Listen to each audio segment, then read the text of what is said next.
Shirt এটা order দিছিলোঁ কেইদিনমানৰ আগত, আজি আহিলে চাৰ্টটো, তাকে মই নিব আহিলোঁ আৰু ঘৰত গৈ ধুনীয়াকৈ আপোনালোকক খুলি দেখাম, পিন্ধি দেখাম। তাৰ আগত খাবলৈ কিবা এটা লৈ লওঁ। বাণীপুৰ পিপল গছৰ ওচৰত ইমান ধুনীয়াকৈ বনায় দাদাই পেটিছ। মই যেতিয়া আহোঁ লৈয়ে যাওঁ দুটামান খাবলৈ, আজিও লৈ যাওঁ বুলি ভাবিলোঁ। এতিয়া মই আপোনালোকক মোৰ চাৰ্টটো আনবক্সিং কৰি দেখাম।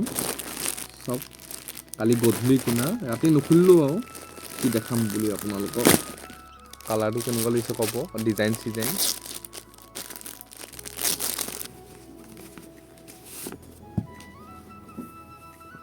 কাপোৰটো ইমান বেয়া লগা নাই, মই পিন্ধি চাওঁ তাৰপিছত আপোনালোকক দেখাম দেই।